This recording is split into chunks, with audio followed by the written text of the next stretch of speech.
5 రకాలుగా కీర్తనకారుడు ఆయన ఎలాంటి దుర్గమై ఉన్నాడో రాశారు. మొదటిది 95 కీర్తన మొదటి వచనం. 95 కీర్తన మొదటి వచనం. Psalm 95 verse 1.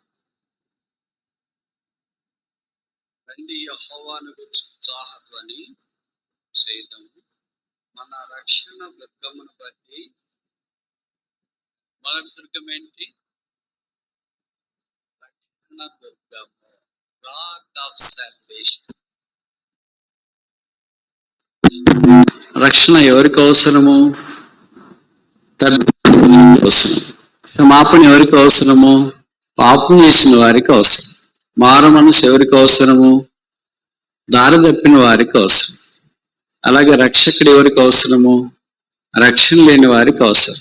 పరిశుద్ధుడు ఎవరికి అవసరము? పాపికి అవసరం. పరలోకం ఎవరికి అవసరము? భూలోకంలో ఉన్న వారికి అవసరం. యేసు ప్రభు రక్తం ఎవరికి అవసరము? అపవిత్రమైన వారికి అవసరం. కనుక అలాంటి జీవితంలో జీవిస్తున్న మనల్ని యేసు ప్రభు వారు ప్రేమించి మనందరి రక్షణ కొరకై ఆయన రక్షకుడిగా ఈ భూమి మీదకి దిగి వచ్చి, అందుకే మత్తయి సువార్త 1వ అధ్యాయం 21వ వచనంలో తన ప్రజలను వారి పాపముల నుండి ఆయనే ఏం చేస్తాడు? బాగు చేయను అనే పదం వాడలేదు, స్వస్థపరచును అని రాయలేదు, అక్కర్ని తీర్చును అని రాయలేదు. ఎందుకంటే ఇవన్నీ మనకు ప్రాథమికమైనది కాదు, అవసరమే అవి. అయితే చివరిలో మనకు అవసరం. మొదట అవసరమైనది రక్షణ. అందుకే కొత్త నిబంధన మొదటి పేజీ మనకు రక్షకుని పరిచయం చేస్తుంది, రక్షకుడితో ఆరంభించబడుతుంది. మత్తయి సువార్త 1వ అధ్యాయం మనకు అదే జ్ఞాపకం చేస్తుంది. అందుకే మనకు రక్షకుడే, సేవియర్ ఈజ్ బోర్న్, రక్షకుడు ఉదయించినాడు అని క్రిస్మస్ దినాల్లో, ఈ డిసెంబర్ దినాల్లోనంత పాటలు మనం చూస్తూ ఉంటాం. ఒక ఇంజనీర్ ఉదయించినాడు, ఒక డాక్టర్ ఉదయించినాడు, ఒక వ్యాపారవేత్త, ఒక రాజకీయ నాయకుడు, ఒక పొలం పని చేసే వ్యక్తి, ఒక వ్యవసాయదారుడు ఉద్భవించినాడని రాయలేదు. ఎందుకంటే అలాంటి వాళ్ళు చాలా మంది అప్పటికే పుట్టారు, రక్షకుడు పుట్టలేదు. అందుకే ఏ సేవియర్ ఈజ్ బోర్న్, రక్షకుడు ఉదయించి. రక్షణ లేని మనకు రక్షణ ఇచ్చుటి కొరకై రక్షకుడు మనందరి పక్షాన మానము రుచూడటానికి శరీర ఆకారాన్ని భూమి మీదకి దిగి వచ్చి, ఆయన శరీరం లేకపోతే మనం రుచూడలేడు. ఆయన ఆత్మదేవుడు, ఆత్మ మరణం ఎలాగ రుచి చూస్తుంది? ఆత్మకు మరణం లేదు. అందుకే మనందరి పాపాల కొరకు మరణించాలంటే ఆయన ఖచ్చితంగా శరీరంలో రావాలా, రక్త మాంసంలో రావాలా. అయితే మన వలె పాపము కలిగిన రక్త మాంసంలో రాలేదు, కానీ పాపము లేనివాడిగా ఈ భూమి మీదకి వచ్చి పాప సహితుల్లో నుండి పాపరహితుడు భూమి మీద ఉద్భవించినాడు. ఆయన పేరు యేసు. ఆ యేసు మన పాపములన్నీ భరించడానికి శిలువ మీదకి వెళ్ళి తల మీద ముళ్ళము కిరీటం, ముఖమంతా ఉమ్మి, ఆయన గడ్డ వెంట్రుకలు పీకి వేసినారు. ఆయన దేహం అంతా కూడా దెబ్బలు వ్యవస్థనిగా చేసినారు. ఆయన చేతుల్లో మేకులు, ఆయన కాళ్ళలో మేకులు, ప్రక్కలో బల్లెపోటు, యేసు రక్తము కార్చి చనిపోయి సమాధి చేయబడి తిరిగి 3వ దినాన్ని లేచి పరలోకంలో మహామహునికుడి పార్శ్వమున ఆసీనుడై ఉన్నాడు. ఆయన మనుషునికి ఉచితంగా పెట్టిన భిక్ష రక్షణ. అది వరం, అది దానం, అది ఈవి, అది కృపావరము అని బైబిల్లో వ్రాయబడుతూ వచ్చి, వరము, ఈవి, దానము, భిక్ష అనేది ఎవరిస్తారో వారికి అది క్రైమ్తో కూడుకున్నది, వెలైవారు. ఎవరు తీసుకుంటున్నారో వారికి అది ఉచితం. రక్షణ ఆయన ఇచ్చినాడు, దాని క్రయం ఆయన ప్రాణము. రక్షణ మనం తీసుకున్నాము, అది మనకు ఉచితం. దానికి యెహోవా నా దుర్గము, మొదటిది ఆయన నా రక్షణ దుర్గము. పాపులమైన మనల్ని ప్రేమించి మన కొరకై రక్షణ అనుగ్రహించట కొరకై రక్షకి భూమి మీదకి వచ్చి లూకాసు వార్త 2 అదే మనకి జ్ఞాపకం చేస్తుంది. ఇదిగో ప్రజలందరికీ కలుగుబో మహా సంతోషకరమైన సువర్తమానం నేను మీకు తెలియజేస్తున్నాను. దావీదు పట్టణమందు డాక్టర్ పుట్టి ఉన్నాడు, గాయకుడు పుట్టి ఉన్నాడు, నాయకుడు పుట్టి ఉన్నాడు, సేవకుడు పుట్టి ఉన్నాడు, ఎల్డరు పుట్టి ఉన్నాడు, రాజకీయ నాయకుడు పుట్టాడు, కార్యకర్త పుట్టాడు అని రాశారా? ఆ గృహిణి పుట్టాడని రాశారా? రక్షకుడు పుట్టాడు. అది మన కర్తవ్యం, మన బాధ్యత, మనకు అవసరం, మన అక్కర. అందుకే దేవుడు మానవుడుగా రక్షకుడు ఉదయించి.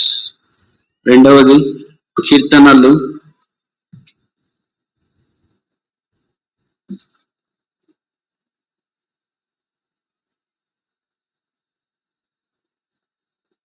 18:46. Psalm 18:46. 18వ కీర్తన 46.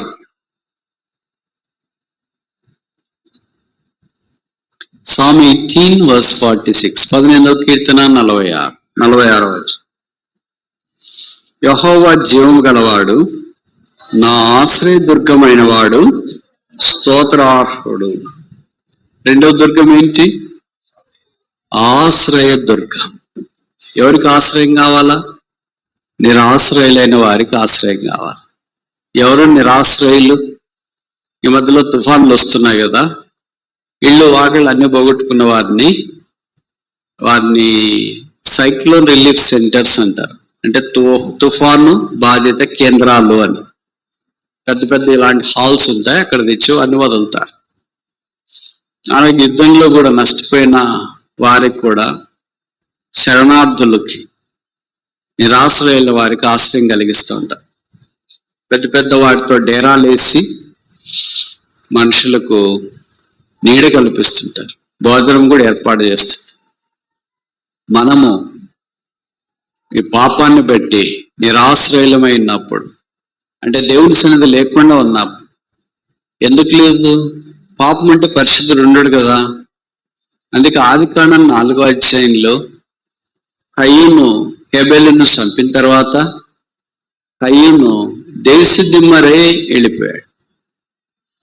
బైబిల్లో రాయబడిన దేవుని సన్నిధిలో నుండి వెళ్ళగొట్టబడ్డాడు. ఆదాము హవ్వలు కూడా పాపం చేసినప్పుడు దేవుని సన్నిధిలో నుండి వెలపల్లికి వెళ్ళగొట్టబడ్డారు. పాపము మన దైవ సన్నిధిలోనికి రానికుండా దూరం చేస్తుంది. అంటే దేవుని ఆశ్రయం లేకుండా దూరం చేసిన పరిస్థితిలో యేసుక్రీస్తు ప్రభు వారిని అంగీకరించి ఆశ్రయము పొందా. పాత నిబంధనలో ఎవరైనా పొరపాటు చేస్తే పరిగెత్తిపోయి ఆశ్రయం పొందటానికి 6 ఆశ్రయపురాలు ఉండేవి. ఇప్పుడు కొత్త నిబంధనకు వచ్చిన తర్వాత ఆ ఆశ్రయపురాల్లో 6 సరిపోలేదు. 7వ ఆశ్రయపురం యేసుక్రీస్తు ఈ భూమి మీదకి దిగి వచ్చి, పాత నిబంధనలో ఆశ్రయపురంలో ఉన్నవారికి ఎవరు కీడు చేయటానికి వీల్లేదు. అలాగే యేసు ముందు 7వ కొత్త నిబంధనలోని ఆశ్రయపురంలో ఉన్న వారికి ఏ కీడు రాదు. ఎందుకంటే రోమా 8:1 రాయబడింది, కాబట్టి ఇప్పుడు క్రీస్తు యేసునందున్న వారికి ఏ శిక్ష లేదు. Now therefore no condemnation unto them that are in Christ. క్రీస్తులో శిక్ష లేదు, క్రీస్తులో క్షమాపణ ఉంది, క్రీస్తులో శాపము లేదు, క్రీస్తులో ఆశీర్వాదం ఉంది, క్రీస్తులో దుర్నీతి లేదు, క్రీస్తులో నీతి ఉంది, క్రీస్తులో పాపము లేదు, క్రీస్తులో పరిశుద్ధత ఉంది, క్రీస్తులో క్షయత లేదు, క్రీస్తులో అక్షయత ఉంది, క్రీస్తులో వాడబారిన స్థితి లేదు, క్రీస్తులో వాడబారం ఉంది, క్రీస్తులో సమస్తము దాచబడి ఉంది, క్రీస్తులోనే కృప మహదైశ్వర్యం ఇమిడి ఉన్నాయి. ఆ యేసుక్రీస్తును అంగీకరించిన వారు 7వ ఆశ్రయపురమైన ఈ కల్వరి దగ్గరికి వచ్చి, కొండ దగ్గరికి వచ్చి ఆ యేసును స్వీకరించినాము. ఇప్పుడు ఆశ్రయదుర్గమైన వాడు ఆపదలో ఉన్నప్పుడు, పాపమును బట్టి శిక్షార్హులమై ఉన్నప్పుడు, శిక్ష నుండి తప్పించుకొని పారిపోవటానికి ప్రయత్నం చేస్తే ఎక్కడ పారిపోయినా సాతాను పట్టుకుంటాడు. యేసునందుకు వచ్చిన తర్వాత యేసునందు విజయం, యేసునందు క్షేమం, యేసునందు భద్రత, యేసునందు కాపుదల, యేసునందు ఆశ్రయం. యెహోవా నా దుర్గము. మొదటి దుర్గం చూసినాం, రక్షణ దుర్గం.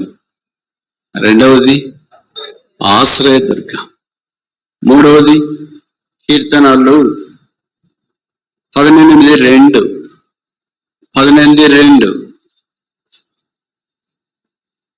Psalm 18:2, 18వ కీర్తన 2వ వచనం.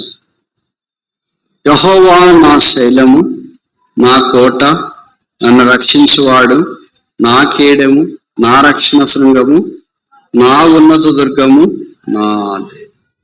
అన్ని నా నా నా నా చూసినారా? మా మా మా మా అని మామూలుగా మనం ఆరాధన చేస్తాం. దావీదు ఎలాగ చేసినాడంటే నా నా నా. దావీదు ఆరాధన పూర్తిగా మనకి సవాల్తో కూడిన వ్యక్తిగతమైన ఆరాధన. అది ఎలాంటి పరిస్థితుల్లో చేసినారో పైన రాయబడింది. ఆయన నా దుర్గము, నా కేడెము, నా గానము, నా ఆశ్రయము. తర్వాత ఇక్కడ మనకు అవసరమైన లేదా మన సందర్భానికి సూట్ అయ్యే మాట ఏ పదం? ఉన్నత. రాశారు కదా రెండవ వచనంలో 2వ వర్షం. నా ఉన్నత, మై హై టవర్, ఎత్తైన దుర్గం. అంతెత్తుకి సాతాను ఎదగలేడు, రాలేడు.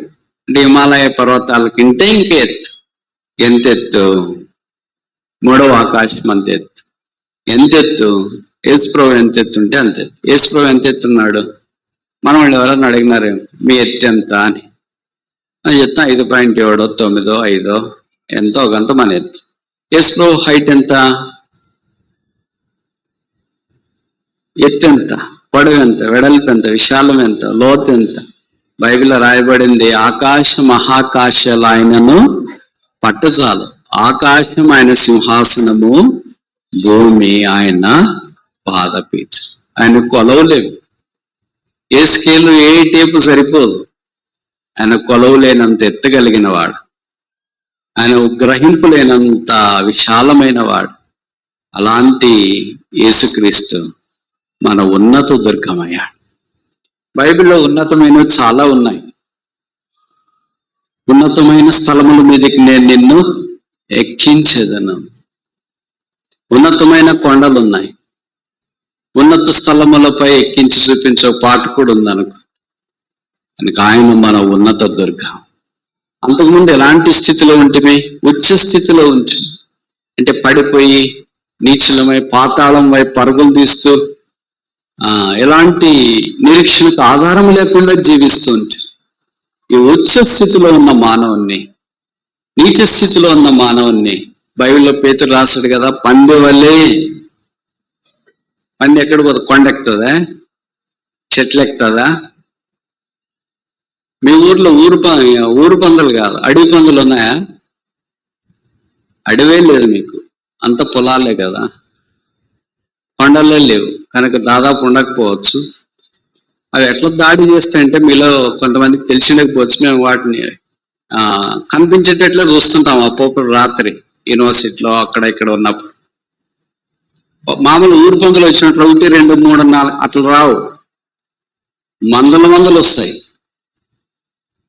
మా డిపార్ట్మెంట్లో అటెండర్ పని చేస్తాడు, పక్కన ఊరోళ్ళే, పక్కన గ్రామాలు ఉంటాయి కదా. అట్లా ఎప్పుడన్నా లేటుగా వస్తుంటాడు యూనివర్సిటీ, 10కి రావాలి కదా, 11కి అట్లా. ఏంటయ్యా లేటుగా వచ్చినావు అంటే, సార్ రాత్రి అంతా పందులు పడి చెనక్కాయ పాడు చేసినాయి సార్. ఏనుగులు పడి పాడు చేసినాయి అనేది విన్నాము, జింకలు పడి పాడు చేసినాయి అనేది విన్నాము, లేదా గూగులు పక్షులు వచ్చి పాడు చేసినాయి అని విన్నాము. పందులు ఇలా పాడు చేస్తాయంటే అది అడవి పందులు సార్ అన్నాడు. అడవి పంది ఏం చేస్తుంది? ఏదో ఒకటి తినేసిపోతుంది కదా అంటే అట్లా తింది సార్ అది. గుంపులు గుంపులు వస్తాయి. ఎన్ని వస్తాయంటే 10, 20, 30, 40 కూడా వస్తాయి. ఒకసారి పొలంలోకి వచ్చినాయి అని అంటే ఇంక పొలం అంతా తిరిగేసి దాన్ని దాడి చేసి పనికి రాకుండా చేసిపోతుంది. మరి ఏం చేస్తారంటే కరెంట్ షాక్ లోపలికి రాకుండా ఇలాగ రకరకాల రైతులకు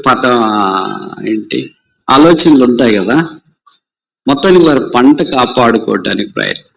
అంటే పేతురు రాసినప్పుడు పంది వల్లే తిరగొచ్చుంటుంది. అంటే అది పైకి ఎప్పుడు ఎక్కదు, ఎంతసేపు ఉన్న భూమి మీద తిరుగుతుంది.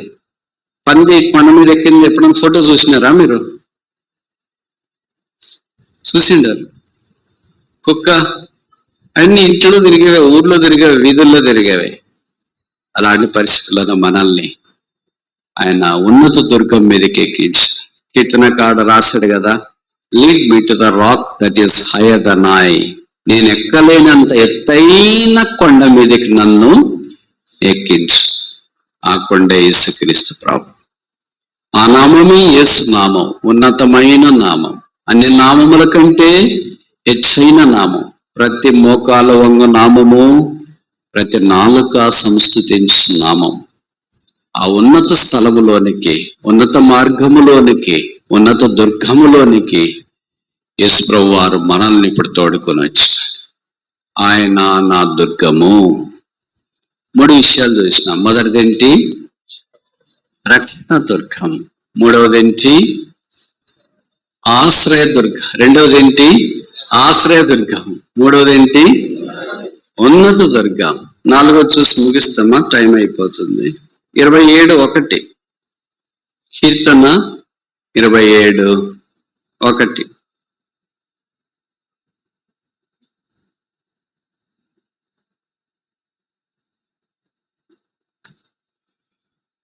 యెహోవా నాకు వెలుగును రక్షణ అయినాడు, నేను ఎవరికి భయపడను. యెహోవా నా ప్రాణదుర్గము, ఎవరికి వెడదు. ఏ దుర్గం? ప్రాణదుర్గం. కీర్తనకాడు ఎలాగ పొందుపరిచినాడు కదా. మన మాదిరి ఎప్పుడు ఏ పదం రాదు కనుక ఒకే పదం వాడుకుంటుంటాం. ఆయన అనుభవపూర్వకంగా ఆయన నా ప్రాణదుర్గము అంటే ప్రాణం, నా ప్రాణం ఆయన ప్రాణంతో పెనేసుకుని ఉంది, లేదా ఆయన ప్రాణం నా ప్రాణంతో పెనేసుకుని ఉంది. అందుకే దావీదు తన ప్రాణముతో దేవుణ్ణి ఆరాధిస్తున్నాడు, ప్రాణంతో మాట్లాడుతున్నాడు. బైబిల్లో ప్రాణంతో మాట్లాడిన కొంతమంది ఉన్నారు. పాత నిబంధనలో దావీదు, కొత్త నిబంధనలో ఒక ధనవంతుడు. లూకాసు వార్తలో మనం చూస్తాం. ఆ ధనవంతుడు గుంటరోళ్ళు కాదనుకుంటా, ఎందుకంటే బాగా పండించినాడు. పొలాలు విస్తారంగా పడినాయి. పంట అంతా తీసుకొని వచ్చి గోదాములో కోల్డ్ స్టోరేజ్లో వేసినాడేమో. రాత్రిపూట అలిచిపోయి ఇలా ప్రాణంతో చెప్తున్నా, ప్రాణమా తినము, త్రాగము, సుఖించు. నువ్వు ఎన్నేళ్ళు తిన్నా కూడా విస్మంతో కూడా తరగనంత ఆస్తుంది అని అనుకుంటా ఉన్నాడు. అయితే ఉన్నట్టుండి పానకుల పుడక మాదిరి ఆయనకు ఒక వార్త వచ్చి, ఈ రాత్రి నీ ప్రాణం అడుగుచున్నా, నీ సంపాదించినవన్నీ ఏమైపోతాయి? అప్పుడు ఆ ప్రాణానికి జవాబు లేదు. ఆ వ్యక్తి యొక్క దుస్థితి విషాదం. అయితే దావీదు కూడా ప్రాణంతో మాట్లాడినాడు. 103వ కీర్తన 1వ వచనంలో, నా ప్రాణమా. ఇప్పుడు నేను ఒక ప్రశ్న అడుగుతా, మీరు జవాబు చెప్పండి. చెప్తారా లేదా? చెప్తారా లేదా? బైబిల్ ప్రశ్న కాదు, మీకు కష్టమే ఎప్పుడు నేను అడగను, ఎందుకంటే మీకు తెలిసినంత నాకు తెలియదు కదా. ఇప్పుడు ప్రాణంతో మాట్లాడిన దావీదు ధనవంతుడు అయి ఉంటాడా? ప్రాణంతో మాట్లాడిన లూకాసు వార్తలో ఉన్న ధనవంతుడు ఎక్కువ ధనవంతుడు అయి ఉంటాడు. Very good. దావీదు వాళ్ళందరికీ ఆ ప్రాణంతో మాట్లాడిన ధనవంతుని కంటే గొప్ప. ఇప్పుడు దావీదు కూడా మరి ఇట్లే అనాలి కదా, నీ కొరకు రాజ్యం ఉంది, సింహాసనం ఉంది, ఆస్తి ఉంది, ప్రజలు ఉన్నారు, సామంతులు ఉన్నారు, పేరు ప్రఖ్యాతులు ఉన్నాయి, ధనఘనతలు ఉన్నాయి, ఆ తర్వాత తలాంతులు ఉన్నాయి, ఆయనకి ధైర్యం ఉంది, ఆయనకి లేనిది ఏముంది? అన్నీ ఉన్నాయి కనుక తిను, తాగు, సుఖించు సంతోషించాను. దావీదు అనొచ్చు కదా, దావీదు అనటానికి ఎక్కువ అవకాశం ఉంది, ఎందుకంటే అంత విస్తారంగా ఉంది ఆయనకు. దావీదు యొక్క ఆస్తితో పోల్చుకుంటే లూకా సువార్తలో ఉన్న ధనవంతుని ఆస్తి ఎంత వెంట్రుక వాసి ఉంటుంది. దావీదుకున్న తలాంతులు పోల్చుకుంటే, దావీదుకున్న గొప్ప సంగతులన్నీ పోల్చుకుంటే లూకా సువార్తలో ఉన్న ధనవంతుడికి చాలా తక్కువ ఉంటుంది. కానీ తక్కువ ఉన్నాడు ఎక్కువ అతిశయపడుతున్నాడు, ఎక్కువ ఉన్నాడు అతిశయం లేకుండా ఉన్నాడు. అందుకే తెలుగులో ఒక సామెత ఉంది కదా, ఏమి లేని ఇస్తురా ఎగిరెగిరి పడుతుందండి, అన్ని ఉన్న ఇస్తురా సైలెంట్గా ఉంటాం మీ మాదిరి. ఏమి లేని ఇస్తురు కనుక ధనవంతుడు ఎగిరెగిరి పడుతున్నాడు, తిన్ను తాగు సుఖించి నీ కొరకు చాలా చాలా సమకూర్చింది. దావీదుకి అంత రాజ్యమే అయినది, సింహాసనమే అయినది. వజ్ర వైడూర్య మరకత మాణిక్య నీళ్ళ కెంపులు పచ్చలన్నీ ఆయనవే. 40 ఏళ్ళు ఆ రాజ్యాన్ని ఏకఛత్రాధిపత్యంగా పాలించి 5 ఏళ్ళకోసారి ఎలక్షన్ లేదు, తిరగాల్సిన పని లేదు, ప్రజల చుట్టూ ప్రజల దగ్గరికి రావాల్సి వచ్చి ఓట్లు అడగాల్సిన పని లేదు. దేవుడు ఆయన అభిషేకించినాడు కనుక 40 ఏళ్ళు ఆయన రాజు. అలాంటి రాజు ప్రాణంతో తిను తాగు సుఖించని చెప్పట్లేదు. నా ప్రాణమా యెహోవాను సన్నిధించు. ఆయన చేసిన ఉపకారాల్లో దేన్ని మర్చి, అంత ఉన్నతమైన స్థానంలో ఉండి దేవుణ్ణి మర్చిపోకుండా ఉండటానికి అవకాశం ఉంటుందా? మనకు చిన్న చిన్న ఉద్యోగాలు, చిన్న చిన్న పనులు, చిన్న చిన్న పొలాలు, చిన్న చిన్న రైతులు, చిన్న చిన్న చెరువులు ఉంటేనే దేవుడు గుర్తురాడు. చాలా పనులు ఉన్నాయండి మాకు, ఎక్కడైతుంది చర్చికి రావాలంటే, మేము అదర్ ఖాళీకి లేము కదా అని అంటాం. దావీదు కంటే ఎక్కువ పని ఉన్నవాళ్ళు ఇక్కడ వాళ్ళనుంటే చేయొద్దండి. దావీదు కంటే అందంగా ఉన్నవాళ్ళు ఎవరన్నంటే చేయొద్దండి. దావీదు వాళ్ళే తెలివితేటలు ఉన్నవాళ్ళు చేయొద్దండి. దావీదులాగా పాడేవాళ్ళు అస్సలు లేరులే, దావీదులాగా పాటలు రాసేవాళ్ళు అస్సలు లేరు, దావీదులాగా దేవుని ప్రేమించేవాళ్ళు అస్సలు లేరు. ఇంకెన్ని చెప్పుకున్న ఆయన సుగుణాల సంపద తక్కువే. ఇదిగో దావీదు కంటే గొప్పవాడు దావీదు కుమారుడు, తండ్రిని మించిన తనయుడు, ఆయన పేరే యేసుక్రీస్తు ప్రభువు. యేసు మనందరి కొరకాయ ప్రాణం అర్పించడానికి వచ్చినాడు ఈ భూమి మీదకి. ప్రాణం ఆయన మన కొరకు ఈవిగా ఇచ్చి ప్రాణం పెట్టడానికి నేను వచ్చినానని సెలవిచ్చిన ఆయన, తండ్రి నీ చేతికి నా ప్రాణము నా ఆత్మను అప్పగించున్నానని శిలువలో కేక వేసి రక్తము కార్చి చనిపోయి సమాధి చేయబడి తిరిగి లేచి ఆయన ప్రాణము మన ప్రాణానికి విలువైనదిగా ఆయన ఎంచి. ఇంకోసారి చెప్తున్నా, ఈ మాట అర్థం కాదు. ఆయన ప్రాణము మన ప్రాణమునకు విలువైనదిగా ఎంచి. ఎక్కడన్నా ఎవరైనా చనిపోయినా ముస్లిం మతకు వాళ్ళ ముందు అంత అయిపోయింది స్వస్తి సాయిని అంటే వాళ్ళ ప్రాణం తక్కువైందిగా మనం ఎంచుతాం. మనుషుని దృష్టికి ఒకరి ప్రాణం అంత తక్కువైంది అయితే, దేవుడి దృష్టికి మనము ఎలాంటి వాళ్ళం? గడ్డెపోచు లాంటి వాళ్ళు, నీటి పొడుగు లాంటి వాళ్ళం, ఆవిరి లాంటి వాళ్ళు. ఇలాంటి మనలాంటి వాళ్ళ కొరకాయి ఆయన ప్రాణం పెట్టడానికి భూమి మీదకి ప్రాణదుర్గంగా వచ్చి మన ప్రాణాన్ని విమోచించాలంటే ఆయన ప్రాణం పెట్టాల్సిందే. ఆయన మాట ద్వారా సెలవిస్తే రక్షణ రాదు. రక్తము చిందించబడకుండా పాప క్షమాపణ కలగదని సాధారణంగా చెప్పవచ్చు కదని బైబిల్లో రాశారు. అందుకని మనందరి కొరకు ఆయన సెలవులో రక్తం చిందించి, రక్తమే ప్రాణం. ఎవరికైనా యాక్సిడెంట్ అయినప్పుడు చెప్తుంటారు కదా, ఏమండి ఎట్లుందంటే రక్తం అంతా పోయిందండి అని. తెలియని వాళ్ళు ఏమో రక్తం పోతే ఏముంది, బతికాడా లేదా అని. రక్తం పోతే ఇంకేం బతికేదే ఉంది, కొద్దిసేపు బతుకుతాడంతే. ప్రాణమే కదా రక్తం, రక్తం అంటే ప్రాణమే కదా. కనుక ఏసు రక్తం కాల్చినాడంటే ప్రాణమే మన కొరకు ధారపోస్తుంది. పాత నిబంధనలో ఉన్న భక్తులే యేసు ప్రభు యొక్క పుట్టుక తెలియనప్పుడు, జీవితం తెలియనప్పుడు, బోధలు తెలియనప్పుడు, సిలువ తెలియనప్పుడు, మానవ భూస్థాపన పునరుత్థానాలు తెలియనప్పుడు యేసు ప్రభుని ఇలాగ ఆరాధించగలిగితే, కొత్త నిబంధనలో ఉన్న మనము యేసు ప్రభు ఎలాగ పుట్టాడో తెలుసు. మన క్రిస్మస్ అంటాం. పాత నిబంధనలో క్రిస్మస్ అనే పదము వారికి లేదు. హ్యాపీ క్రిస్మస్, మెరీ క్రిస్మస్ అనేకి లేదు, క్రిస్మస్ కార్డ్స్ పంపించేకి లేదు. ఎందుకంటే లోకరక్షకుడు అప్పటికి అక్షరానుసారంగా జన్మించలేదు, ఆత్మస్వరూపిగా ఉన్నాడు దేవుడు. కొత్త నిబంధనలో మన క్రిస్మస్, కొత్త నిబంధనలు ఆయన బోధ, కొత్త నిబంధన ఆయన ఆశ్చర్యకారాలు, అద్భుత కార్యాలు, సముద్రం మీద నడుచుట, కుంటను బాగు చేయట, చోటును బాగు చేయట, రక్తస్రాంగాల స్త్రీని బాగు చేయట, చనిపోయిన లాజర్ను లేపుట, ఇవన్నీ కొత్త నిబంధనలు మనకు పరిచి, అలాగే ఆయన మన కొరికే శిలువ మీదకి వెళ్ళి రక్తము కార్చే ప్రాణం విడిచుట కూడా మనకు తెలుసు. ఆ యేసు తిరిగి 3వ దినాన్ని లేచి, అందుకే బైబిల్లో రాయబడింది, is not here, is risen. ఆయన ఇక్కడ లేడు, ఆయన లేచి ఉన్నాడు. ఆయన లేస్తే మాకేంటి? రేపొద్దున మనల గురించి కూడా అదే సాక్ష్యం. వాళ్ళు ఇక్కడ లేరు, పత్తిపాటి సమాధులు చూడండి, లేరు, దే ఆర్ నాట్ హియర్. ఏమయ్యారు మరి? వారు లేపబడ్డారు. నా ప్రభు వస్తున్నాడు, మహామహిమలో తిరిగి రాబోతున్నాడు. దూరధ్వని విడిపడిపోతుంది. ఆయన ఎందుకు విశ్వాసం ఉంచిన వారు సమాధుల్లో వారు తిరిగి లేస్తారు. ఇవన్నీ చెప్తున్నప్పుడు ఏమనిపిస్తుంది? చోద్యం కాకపోతే, ఛాందస్యం కాకపోతే చచ్చిపోయినాడు ఎలాగ లేస్తారా? వాళ్ళు ఏదో చెప్తే మీరు ఏదో ఎన్నేస్తున్నారేంటి?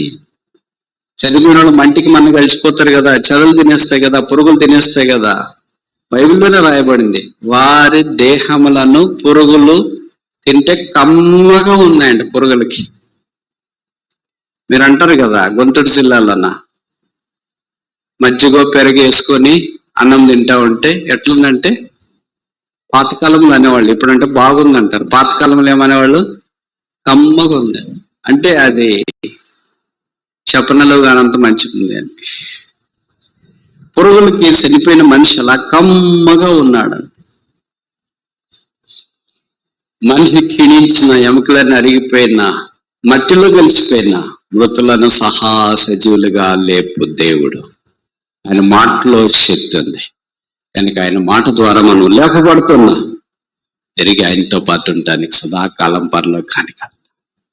అప్పుడు ఆ దుర్గమైన యేసును చూస్తాం, సింహాసనాసనుడైన యేసును చూస్తాం, మన కొరకు వధించబడిన గొర్రెపిల్లని యేసును చూస్తాం. ఆయన వలె మనముంటాం, ఆయనతోనే సదాకాలం. దుఃఖము, నిట్టూర్పు, వేదన, అంగులార్పు, అవమానం, మానము, గాయాలు లేవక్కడ.